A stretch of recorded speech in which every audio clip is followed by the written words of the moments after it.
చేయడంతో వాళ్ళు ఏమైనా అలిగి వెళ్ళిపోతున్నారా, మనం అవసరం లేదేమో అని? కాపులకు పెద్దపీట వేసింది జగన్మోహన్ రెడ్డి గారు, కాపులు దగా చేసింది తెలుగుదేశం పార్టీ. కాపులు ఎప్పుడు కూడా జగన్మోహన్ రెడ్డి గారితో ఉంటారు. ఎవడో ఒకళ్ళిద్దరు పోతే దాన్ని పెద్ద పట్టించుకోవాల్సిన అవసరం లేదు. 40% ఓట్లు వచ్చాయంటే దాంట్లో కాపుల యొక్క ప్రాముఖ్యత, ప్రాధాన్యత చాలా ఉంది. దాన్ని చూసి సంకలు గుద్దుకుంటాను ఎవరినో ఒకళ్ళ దగ్గర పట్టుకొని అంటే వాళ్ళ సంకలే దానికి నొప్పి వస్తాయి తప్ప దానికి ఆయింట్మెంట్ రాసుకోవాలి తప్ప దానికి ఏం కొడు. అదొకటి ఏమైనా కావాలా? జగన్మోహన్ రెడ్డి గారు 40%తో ముగ్గురు కలిపి సింగిల్ గా పోటీ చేస్తే సింగిల్ సీట్ కూడా రాదని భయపడి. నారాయణమూర్తి గారు, మీరు మాట్లాడినంత సేపు కాసేపు ఎక్కడన్నా ఆగడానికి ట్రై చేయరా? ఎందుకు బాగానే ఉంది కదా. వయసు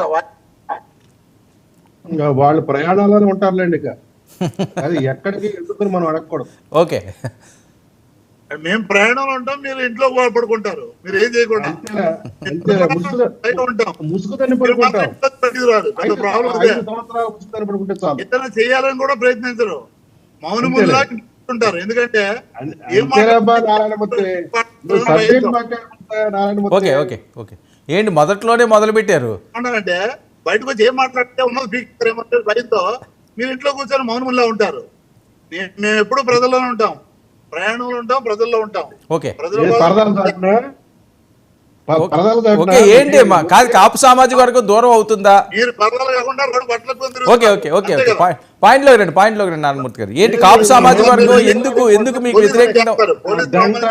ఒక నిమిషం అండి, శాంతిప్రసాద్ గారు ఆయన వెహికల్లో ఉన్నారు కదా, మీరు మాట్లాడితే ఎవరికి అర్థం కాదు. మరి ఆ విషయం మాట్లాడకుండా ఎందుకు సోదంతా పొద్దున్నే? నేను అదే అంటున్నా, మీరు పరదాల్లో మీరు బట్టలు వేసుకోకుండా బయట తిరుగుతున్నారు. 40% ఓట్లు వచ్చినట్టు బాధ్యత లేదా నీకు? 40% మీరు ముగ్గురు పరుచుకుంటే 20% వస్తే ఒక సీట్ కూడా గెలవరని. ఓకే ఓకే నారాయణమూర్తి గారు, ఎందుకు మిమ్మల్ని వదిలి వెళ్ళిపోతున్నారు? నమ్మకం లేకపోతే కూటమి ప్రభుత్వంతో మనకి ఇబ్బంది అవుతుందని భయంతో వెళ్తున్నారా? ఎందుకు వెళ్ళిపోతున్నారు నేతలు? ఆ పార్టీ నుంచి చాలా మంది పోయారు. మరి అలాంటి తెలుగుదేశం నుంచి ఎంతమంది పోయి జనసేనలో జాయిన్ అయ్యారు, జనసేన నుంచి పోయి బీజేపీలో ఎంతమంది, వీళ్ళు ఎక్కడున్నారు? దానికి సమాధానం వాళ్ళు చెప్పాలి. ఎవరెక్కడున్నారో వాళ్ళకే తెలీదు, ఏ పార్టీ వాళ్ళు ఎవరో తెలీదు, ఏ కడువ కప్పుకున్నారో తెలీదు, ఎక్కడి నుంచి పోటీ చేశారో తెలీదు, వాళ్ళ అడ్రస్ ఏంటో తెలీదు. ఓకే, ఇక గెలుపు ప్రజాస్వామ్యంలో నెగ్గారంటే నెగ్గినట్టు ఆ నెంబర్ గేమ్ అది. వాళ్ళు నెగ్గారు, వాళ్ళు గవర్నమెంట్ డెఫినెట్ గా ఆయన 2 చోట్ల పోటీ చేసి ఓడిపోయినా కూడా 19లో అప్పుడు ఇద్దరు సహాయంతో బీజేపీ తెలుగుదేశం సహాయంతో ఏదో నెగ్గారు, ఆయన డిప్యూటీ సీఎం అయ్యాడు. మనం గౌరవిద్దాం. నేనేమంటానంటే గెలుపుని ప్రజాస్వామ్యంగా రాజ్యాంగబద్ధంగా గెలిచినప్పుడు గౌరవించాలి, అంతే. మనం గౌరవిద్దాం. ఏం చేస్తానికి ఆ పక్కన నియోజకవర్గంలో రోజు తీసుకెళ్లి మామిడి తోటలో తీసుకెళ్లి ప్రజల్ని కూడా చిత్తకొట్టి పంపిస్తా ఉంటే మునుగుల్లా కూర్చున్నాడు. ఆ పక్కన నియోజకవర్గంలో అగత్యాలు జరుగుతుంటే, మానభంగాలు జరుగుతుంటే, మటలు జరుగుతుంటే చూస్తూ మనకెందుకులే ఈ పోస్ట్ పీకెత్తాడేమో, డిప్యూటీ సీఎం పీకెత్తే నేను ఎక్కడ పోవాలి, ఇప్పుడు సినిమాలు ఏం చేసుకోవాలి ఇక్కడ అని ఆయన బాధపడతా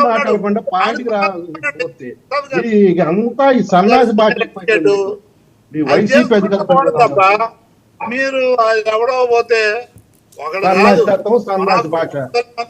ఉన్నారు 100లో వాళ్ళు ఎవరో పోతే దాని గురించి మేము పెద్ద పట్టించుకోమన్నా.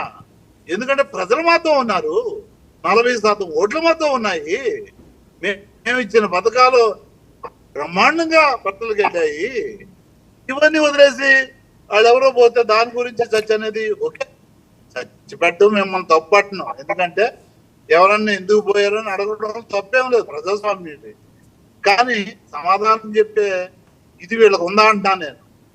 మంచి చేసిన వాటిని ఓకే, అనేక రకాల కుట్రలు కుతంత్రాలు తప్పుడు వాగ్దానాలని కూడా అడగెక్కించేసి బస్సు వెళ్ళిపోయింది.